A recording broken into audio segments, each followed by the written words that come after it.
We're each going to give the list of our top 12 fantasy QBs this year, who we would draft, in what order. I broke mine down a little bit too into a sort of round, but I don't need to go into that depth. We can maybe talk about that later. I'm going to start with 1 through 6. My number 1, Patrick Mahomes. I think this is going to be going back to closer to the 50 touchdown season we saw. Number 2, Josh Allen. Number 3, Lamar Jackson. Number 4, Anthony Richardson. Number 5, Kyler Murray. Number 6, Jalen Hurts. Wait, go over it one more time, Tony. By the way, guys, for those of you tuned in, fantasy quarterbacks. I've seen some people get confused. We're talking about fantasy quarterbacks, not just our overall rankings. But number 1 was Mahomes with the 50 touchdown season, huh? I'm saying getting close, getting back to that. So Patrick Mahomes 40, at number 45. 1. Yeah, I'm saying 45. Like I really do think that because we're sleeping on Hollywood Brown. Like he's had some really good seasons without quarterbacks that are as, gifted as Patrick Mahomes and without offensive minds that are as strong as Andy Reid. So I think he's got a great year. I think Kelsey still has a lot left in the tank. And then if Xavier Worthy can hit, if Rashee Rice can stay on the straight and narrow, like he's gonna be able to figure it out. So Patrick Mahomes 1, Josh Allen 2, Lamar Jackson 3, Anthony Richardson 4, Kyler Murray at 5, number 6, Jalen Hurts. So Jalen Hurts is a little bit lower than some of the consensus stuff that I saw when I was doing my rankings, but I just think Saquon Barkley at some point there has to be a running back that's going to eat a little bit of that fantasy value, and I think Saquon Barkley is the guy that could do that to some of the rushing that Hurts has done in the past. And also too, like keep the guy upright, stop using him as a battering ram and smashing all over the field. I'm surprised you have Richardson and Kyler so high. So part of my ranking for fantasy football and when I do this stuff is I'm going to take bigger shots. And I think both of those guys, the rushing value that they can have is something that I'm willing to invest in that high. I think there's safer plays when you start getting down towards Burrow and Dak and stuff like that. But if I'm really going to take a shot on a QB that high, I'm usually going for somebody that I think could hit 600 yards rushing and 10 rushing touchdowns. I can see it. Joe, any reaction here? You petting a dog? My only reaction is, holy crap, my top 6 is going to be a lot different than Tony. Well, give it, Joe. Give your top 6. It's all good. Well, I think we're both the same at number 1 because I wrote yours down. So I have Mahomes at number 1 if you're taking it, just because of the potential that he has and how good he is. You never know, right? I have Lamar at number 2, Lamar Jackson number 2, because that running potential and everything that's going on. Number 3, I have a surprise for you. And then, like you said, we're talking about fantasy football, guys that are going to put up the points. Tua. I have Tua at number 3 because of that offense and what he did last year in there. He's going to throw touchdowns. You know that this is a team that gets down to the in the red zone and they're throwing to their guys. They're looking for their wide receivers. So that's a touchdown right there. Touchdown machine. Number 4, I have Burrow. Number 5, I have Jordan Love. And at number 6, I have 1, 2, 3, 4. Number 6, I have Josh Allen. I have Josh Allen dropping. Let me ask you about this. You said Burrow and Love up this high. Are you expecting like 40 plus touchdowns for both of these guys? Yeah, because who's the running back in Cincinnati right now? Chase Brown, right? Yeah, I think so. So, I mean, are they really going to let him steal the touchdowns away? No, it's going to be Joe Burrow scoring those touchdowns. And Jordan Love, you saw what that offense could do last year, and they added the running backs. They got better at the running back position with both Josh Jacobs and Lloyd back there that can catch out of the backfield. I think Jordan Love's game is going to go up just a little bit more this year as they're going to trust him even more with that ball back. Yeah, and I wouldn't say they got better. I think maybe healthier. Aaron Jones has really struggled with some hamstring injuries over the past couple of years, but I think Aaron Jones has been a top 6 back for a while. He just needs to stay healthier. Mike, go ahead. Top 6. What's up, Harrison? I just can't get over the Tua thing. I don't even think Tua finished top 10 last year. Yeah, I forgot. We're going to go back. We're going to talk about Tua more later. Yeah. Where did he finish last year? Oh, he did finish 10th last year. Exactly. But he had all 17 games. A lot of these guys didn't play the last game. But yeah, I don't even have Tua in my top 12. That's why that one caught me so off guard. And then Josh Allen has scored more than 400 points in a season now, 5 straight years. He's finished in the top 2 fantasy quarterbacks 5 straight years. He's played every single game 5 straight years. Josh Allen's the number 1 quarterback in fantasy football right now over the last 5 years. I think he's going to be the number 1 quarterback again this year. I do think that there's an argument for Mahomes and these guys to be there, but without an injury, I trust Josh Allen's rushing ability, even without Stephon Diggs, to still put up similar numbers, maybe even be a little bit more efficient now. Less turnovers, hopefully. But I had Patrick Mahomes at 2. Similar reasons to you guys, just kind of in denial about it. Still not a big fan of the Hollywood Brown move. I think Hollywood Brown also, not only all those things you said about him, Tony, he's also coming into his prime as a wide receiver, both mentally and maturity, and, crossing that bridge with athleticism, all coming together at the perfect time to join the Chiefs on a discount deal because you've been playing in bad spots and had a few hamstring injuries. I have Lamar Jackson at 3. Easy choice. Last year's MVP. I think he finished QB2 last year. I have Jalen Hurts at 4. I do think similar things that you're thinking with Jalen Hurts with Saquon Barkley. But when you look at the splits, I mean, he's been coming in the top 3 pretty comfortably every single year. So even if he drops off a little, I think he's still going to be right there in the top 5 range. I have CJ Stroud at 5, which I don't think he made either one of your guys' list. He didn't make my top 5. No, top 6. No. Even though they got Joe Mixon there, I think they're still going to throw it all over the football field. I think Joe Mixon's only going to help them add a very good screen game out of the backfield in the passing game as well. And then at 6, you can't disrespect this guy. He's going to put up numbers if he's healthy, no matter what the contract situation is Dak Prescott. Dak Prescott at 6. He's finished in the top 5 the last couple of years that he's been healthy. I think 2 years ago he missed some games.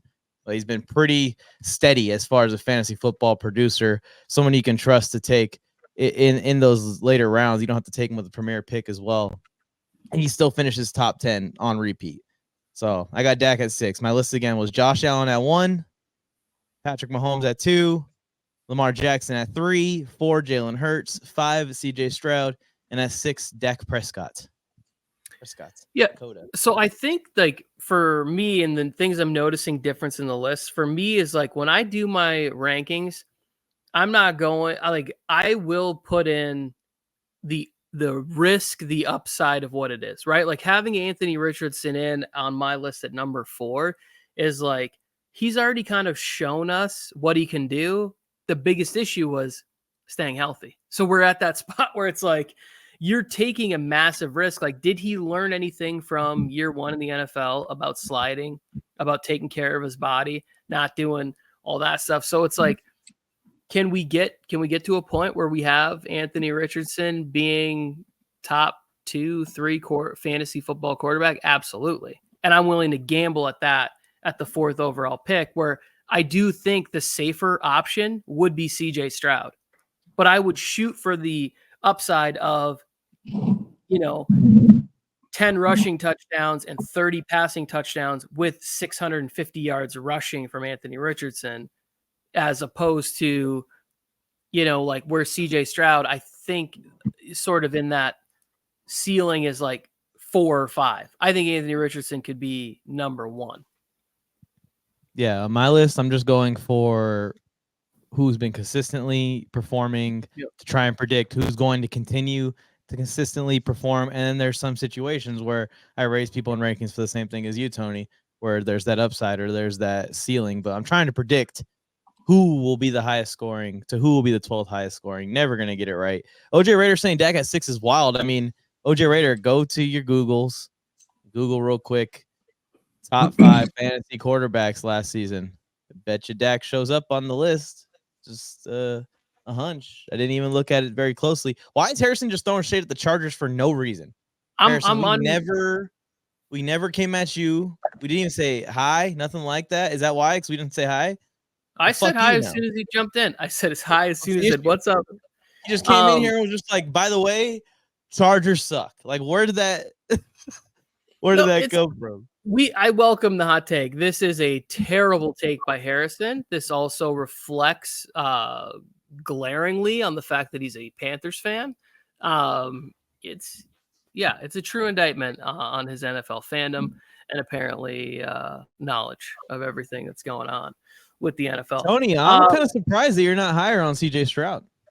So that is a great segue, Mike, because CJ Stroud for me is number 7. And I do think that he's at that spot for me at number 7, where I would take from CJ Stroud to number 1, I would take all of these quarterbacks at somewhere before the end of round 5, right? Where I would feel comfortable. I think after that, it's like, I think you can wait and still get similar risk, similar value going later. So I have CJ Stroud at 7. I got Herb at 8. I got Joe Burrow at 9, Dak Prescott at 10, Tua at 11, and Jordan Love at 12. I think that once I get into this area here, I start to become a little bit more comfortable with waiting for a guy like Tua. I didn't mention Kirk Cousins, Jared Goff. You start getting into a point where like it's better to get a third running back or getting a third or fourth wide receiver, making sure that you get taking a shot at a tight end that you think might, have like a real impact. And then you can start to wait for those quarterbacks from anywhere from 10 to 16 even, because I made it through my top 15 and I don't even have Trevor Lawrence in the top 15 of mine. And it's like, if you told me that I waited until the end and Trevor Lawrence is there in round 13, like I would feel great about starting him as my quarterback and pairing him with my sleeper, which I'm sure not many people are going to draft this guy. But last year, I'll toot my horn when we get to the sleeper portion of the show. Let's see who's next. Joe, go 7 through 12, please. Number 7, I got Jalen Hurts. Number 8, I got Justin Herbert. Number 9, Jared Goff. Number 10, Dak Prescott. 11, Matthew Stafford. Number 12, CJ Stroud. That's my top 12. I love that shout out for Stafford. Stafford, again, he did not make my top 15. Another guy that if I'm there in round 13 and I just waited on quarterback the whole time, like I would take Stafford. My issue there is I think that this is going to go back. This offense is going to go back through the run game, like the Todd Gurley days. Like, look at the investments they made in really beefing up the center guard for running. Like, I think there's going to be a lot of that. As to where then we're kind of relying a lot on Matthew Stafford having 35 touchdowns. There's not going to be anything really running there. So that is the only part that like has me a little bit worried as to where, like, for me, I think Jordan Love is going to give you some rushing yards, rushing TDs. I think that a guy like Tua has a chance to throw 40 plus touchdowns this year. And Stafford could too. I mean, the Rams offense is going to be good. I just think if you have Kyron Williams, you draft my guy Blake Corum, I think the rushing attack is going to be a real emphasis for this version of the Rams. I just have a hard time ranking quarterbacks in fantasy because I don't like using the draft position like you said. I don't like drafting quarterbacks early. Everybody who's been in leagues with me know I wait until late round to draft quarterbacks. Last year I made the mistake and I was like, you know what, I'll try to be like one of these guys, and I took Justin Herbert early and it burned me, and I'm not going to do it again. Like, I've always waited. I think in our Las Vegas one, I think I took Dak Prescott in the 11th round. He kept falling, and if you read your board 100% correct and you see, hey, everybody else has taken quarterbacks already and you feel comfortable dropping, you might as well wait. Like, if you're taking Patrick Mahomes like in a top, like even if he is the number one guy, how much more talent are you giving up on the rest of your roster in fantasy football? Like, we're talking about fantasy football. Like, you're giving up extra points somewhere else that you could have had, and I can make them up on a quarterback position, in my opinion, in my own. I agree, and that's why I tend to wait. Last year, I did not. I was aggressive on Herbert too last year, and I ended up having to really eat that one. Wiggle in some of these leagues to make the playoffs. Mike, it's just so much easier to replace a quarterback late in the season than it is to replace some of these other spots, man. Especially if it's like a top wide receiver, like you're saying, Joe, in the first 3 rounds.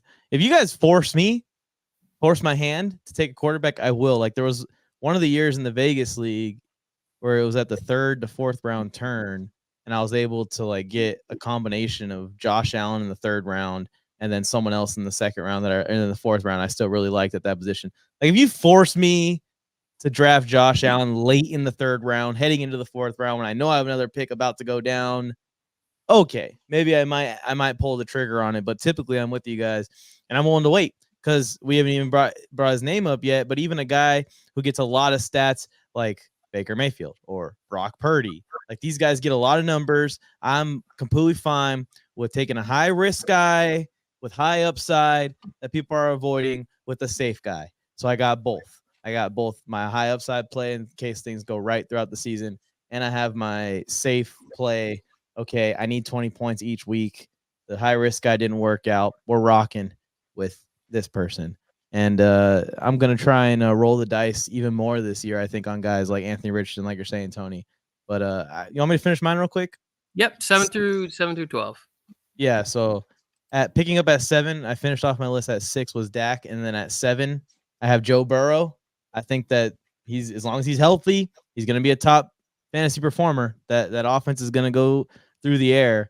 And you guys saw T. Higgins. We didn't even talk about it. He signed a 1-year deal with the Bengals, kind of like a franchise tag situation. But at the end, it's done. So we'll see what happens there. But it seems like T. Higgins intending on playing on a fully guaranteed 1-year contract with the Bengals this year. So you'll have T. Higgins, you'll have Jamar Chase, you'll have some of these other youngsters that people don't even know about that are coming up in the Cincinnati weapon core. Justin Herbert at 8. This has been disrespectful how bad it's gotten with Justin Herbert.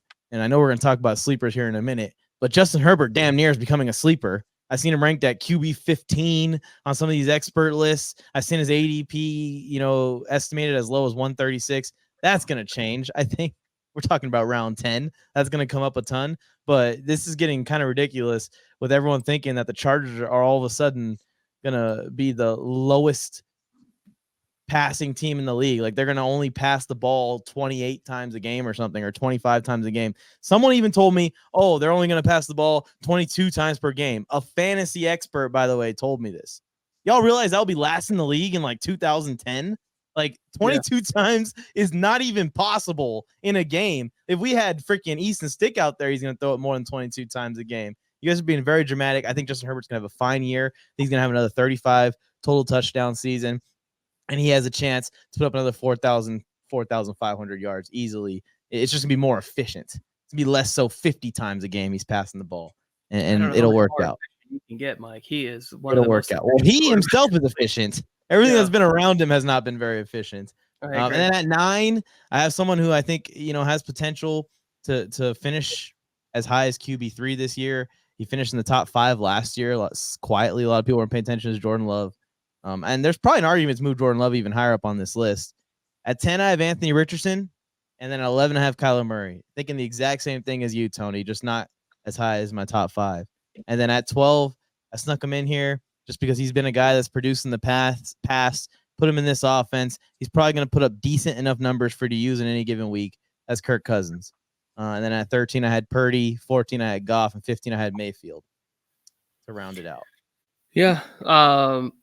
Yeah, and I think that's the reason why you wait on quarterback is just those last 3 names that you rattled off. Because I have Caleb Williams at 15. Yeah, he's still there. We've got Brock Purdy. Trevor, like I said, Trevor Lawrence is in there. You may throw a sleeper at you, Tony, that I think people will laugh at me right now for, but I think he'll be a very good quarterback this year. Yeah, let's go. I wonder if it's the same as mine. Don't say it. Sam Darnold. Okay. All right. Okay. I didn't see Sammy D coming, but I like it. Go, Joe. Elaborate. If you're high on Justin Jefferson, who's throwing him the damn ball? Who's throwing him the ball? You can't be high on a wide receiver and be like, I'm taking this wide receiver in the top 5. If I'm drafted in the top 5, I'm taking him. You can't be that high on him if you're a quarterback. If the guy who's throwing him the damn ball is not there. So, Harrison, you're starting to say some real outrageous stuff. Herbert to the Raiders. Get the fuck out of here. I would say that I think it's 2 receivers. If you're really high on 2 receivers, because we've seen a place where one receiver can really thrive and you don't need to be that high. But I remember there was rankings a couple years ago where I forget who it was, but he sent us his rankings to debate on one of our shows, and he had Tyreek Hill at 1 and Jalen Waddle at number 8, but then he had 2 at QB 22. That cannot work that way. So I think 1 can, but if you're a big believer in Jordan Addison, which we both are, TJ Hawkinson is there, and a play caller like Kevin O'Connell, what he was able to do with Josh Dobbs and stuff like that, and in a running game that I think has a chance to be absolutely outstanding. If Aaron Jones is healthy, Ty Chandler can be a number 1 running back in this league. Like, he's a really good football player, runs really hard, and I think that the Vikings could have a very dynamic offense.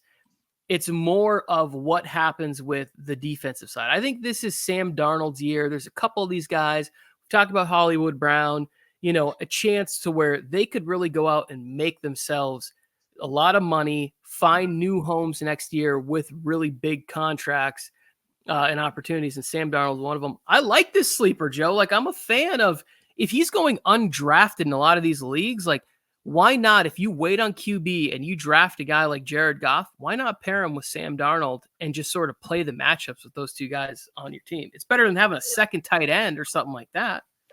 Yeah, we're not talking about like taking Sam Darnold as your number 1 guy. But if you took somebody like and they get hurt or something, and you have Sam Darnold sitting on the bench, and as the season progresses, he's becoming that guy that just puts up points every week, it's worth it, right? Because I mean, you're looking at touchdowns. Like, how many touchdowns do you think they're going to throw a game? 2, 3. Minnesota on a good day, if their offense is hitting, like those you're just racking up points. And Tony, even if they don't have a defense, say they're losing, and they get a lot of garbage time points. Garbage time points rack up too. They still count. They still count. The biggest worry with Sammy D is you got to keep it going to the right team, Sam. That's the biggest thing. This dude throws a lot of passes that are dangerous, and a lot of them get intercepted. A lot of them get intercepted. We talked about this on the show a couple of weeks ago, where I was listening. I forget who it was, but he said Sam Darnold came in the league, had Adam Gase as a coach, and he was like, "Hey, run the Peyton Manning offense." Not a great thing. And then goes to Matt Rule, and Matt Rule's like, "Oh, like, here, this is going to be all on you." Last year was the first year where he got like really good, strong coaching support being in San Francisco. And I think that'll carry over. I think he can have a really good season this year. I root for Sam Darnold just because he's been the punchline of a lot of stuff, but it's like quarterback's super hard. And then you go and play for an organization like the Jets. Like, nobody succeeds with the Jets. Like, Pennington, Favre had an 11-game stretch before he tore his rotator cuff. Like, I think Aaron Rodgers will probably be pretty successful this year, but like, no young guys ever have a ton of success there. So it's like, that's not a recipe to have a good start to your NFL career. And I think it'll be different for him in Minnesota. And I think he should be the starter and will be the starter. There he is. Look at me. I'm Sammy D. You got right now, Tony. All the reports right now, Tony, are saying that he's kind of safely in that spot. Yeah, I mean, QB1 spot to start the year, and he'd have to lose it. So it's definitely beneficial. We're going to talk more about the Vikings in a minute too, so I don't want to spend too much more time on this. Okay. Mike, you have a sleeper. Who's somebody you're looking at?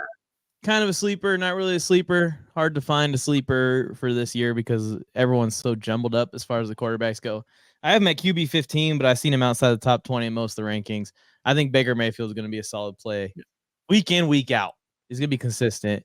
He's still got the weapons there. Godwin, Evans, Cade Otton's got another year under his belt, and he's a sneaky tight end. I think what Rachaad White did out of the backfield is only going to call for more work for him in the receiving game and getting Mayfield some easy points as well. He's going to have a bunch of 300-yard, 3-touchdown games again this year. And Mayfield's really shown that he's kind of turned into a jack-of-all-trades QB. He can just be the game manager you need him to be, but then if you find yourself down, he can also stand in there and let it rip. So I was never a big Baker Mayfield fan, especially in Cleveland coming up. I never really was. I like the way he plays. He's fun to watch. Just never thought he elevated teams to the next level at that time. Now he's starting to kind of show that he could be a solid quarterback in this league. So I'm putting him as my sleeper. He's a guy that I like to stash. Is like my safe pick with Kyler Murray, with Anthony Richardson, with Jordan Love, who I took a stab at earlier in the draft. So 2 things about this. Liam Cohen came over from the Rams. If he has an offense that's similar to McVay, if that's what's implemented, I think that can be great for him, especially if they can figure out a way to unlock the running game. That can take Baker Mayfield's play actions to another level. Baker was almost my sleeper too for this list, but I went a little bit deeper. Let me guess, Tony. I want to guess first. Go ahead. All right, so I have 2 people in mind that I think that you would consider a sleeper. That if I was Tony Tucker, this is my one. Getting into this depraved mind, you don't want to be in there. I was trying because I wanted to let you go, but I also wanted to try to guess to see if I go ahead. Get in the mind of Tony Tucker, because everybody dreams of being Tony Tucker one day, right? Everybody wants to be just like Tony Tucker. So in my mind, I have Will Levis or Jaden Daniels, 2 of the young guys. I was going to say Jaden Daniels. I was going to go Jaden Daniels. Joe, 100% correct. Because last year, I got laughed at when I said, everybody draft Sam Howell. If you go late on quarterback, put Sam Howell on the end of your bench. And what does he do? He ends up finishing like top 8 in fantasy. He stumbled a little bit for me in the fantasy playoffs, but I would not have made the playoffs in a couple of leagues where Anthony Richardson got hurt in Dynasty, and I was able to have Sam Howell as a fill in there. And Will Levis is my guy this year. Will Levis is going to have an opportunity to have a monster season. Like he's getting somebody who's come from a successful offense, whether he was a big factor or not a big factor in bringing in Brian Callahan. And they have done a job of bringing in veteran wide receiver like Tyler Boyd, who's going to know where he needs to be. They have DeAndre Hopkins. They sign a playmaker like Calvin Ridley. They bring in a good 1-2 punch in the backfield between Tajay Spears and Tony Pollard. And then you got Chigakonkwo, who's a playmaker. You can get him the ball in a short area and he can do the rest for you. Like, I think Will Levis could easily finish in the top 8 and he's going to be undrafted. He's going to go like QB 22, 24, something like that.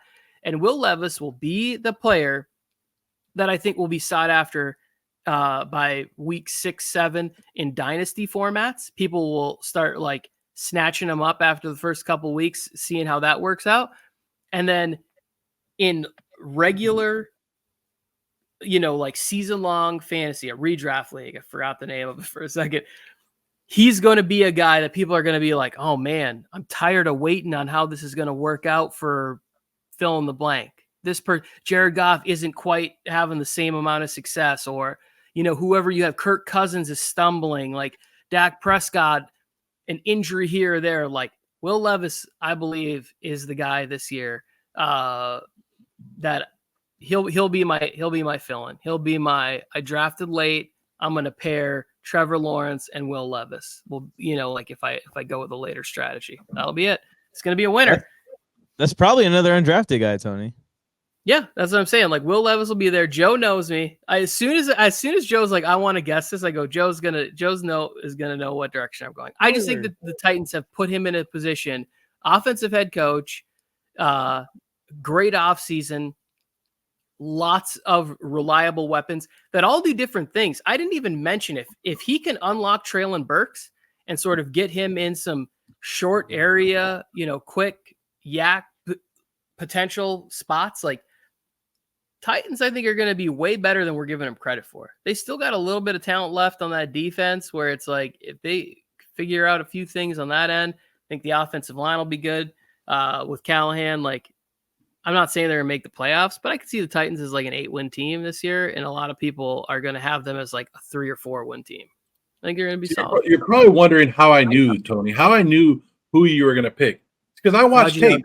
I've been studying the tape, Tony. Been studying your tape, watching everything you've done over the last couple of years. I know, Tony. So tell the people, tell our head front office at MJT Studios, I need the raise. Take the Tony money, put it to me because I know exactly what Tony's going to say, and I can say it the same. I'm telling you guys, that's why Joe's going to happen. That's why Joe's the flag football coach of the year, right? Right, Joe? His tape studying skills. Well, speaking of tape, if you watch Will Levis's tape last year, you guys will kind of see what Tony's talking about. And this is coming from a big Will Levis doubter because I can't get over the mayonnaise thing. And I don't think I have gotten over the mayonnaise thing because even right now when you guys are talking about it, I'm kind of grossed out.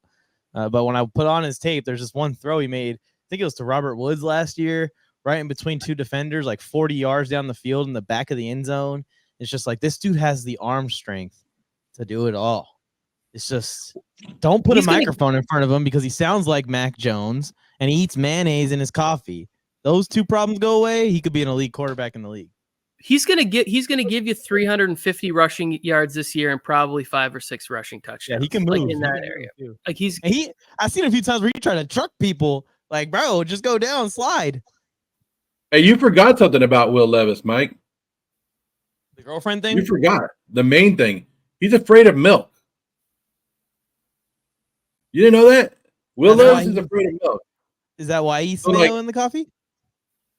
Yeah, that's why he does that. So, if you were if he's going to an opposing team, say he's on a hot streak right now. Say Will Levis is 5 games into the season in week 6, whoever he's playing, he's throwing 5 touchdowns a game. If I'm the whole stadium, I'm handing out gallons of milk, and we're just holding it up right there the whole time. This dude is fucking weird.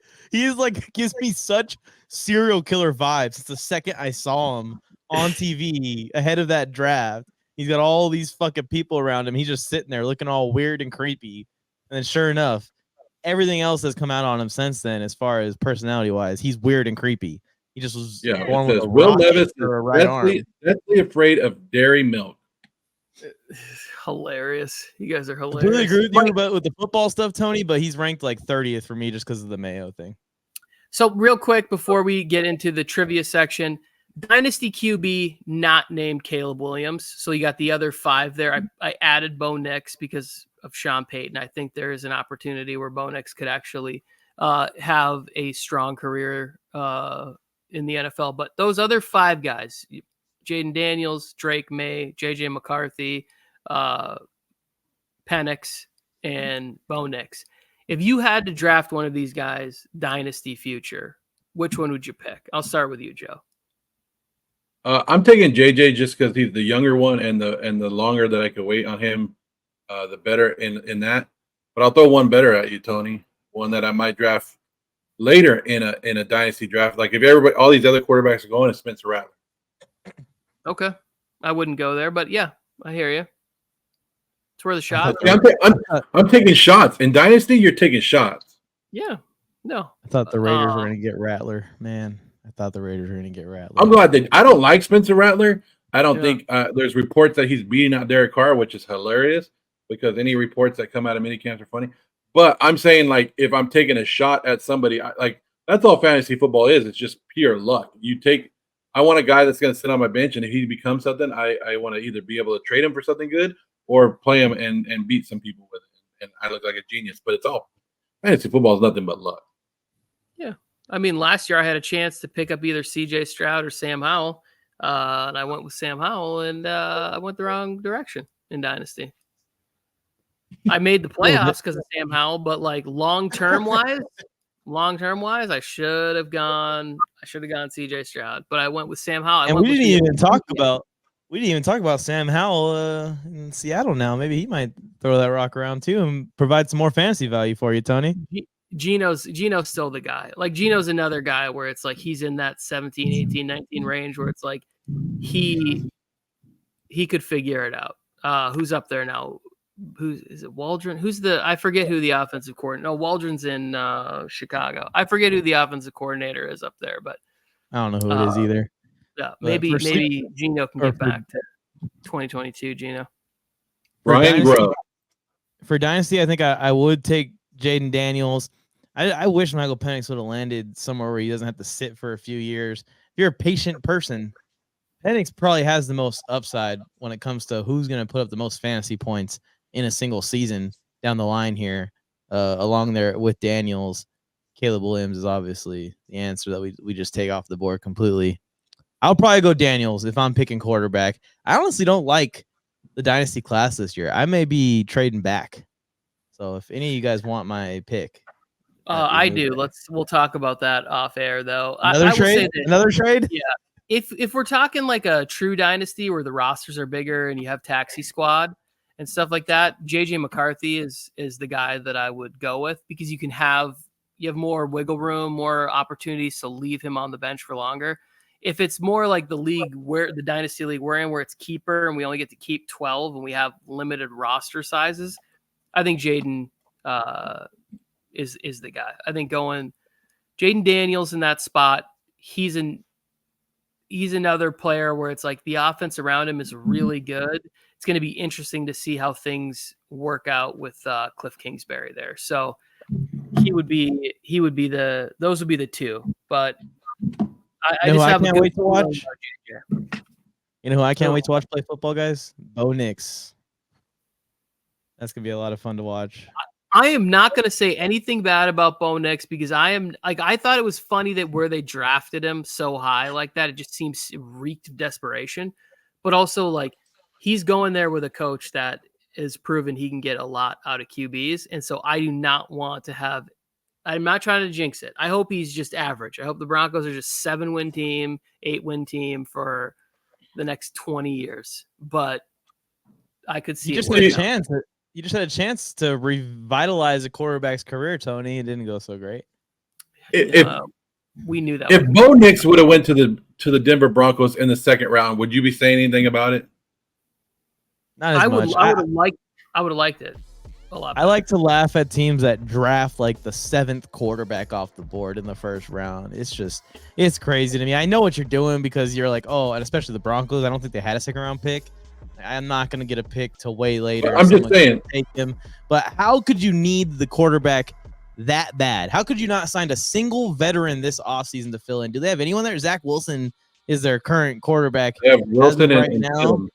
You couldn't go get someone that would relieve you for one season from having to draft QB6 at 12th overall, or wherever they picked him. Yes, they tried that veteran way. They tried it. They had Mr. Unlimited. Mr. Unlimited.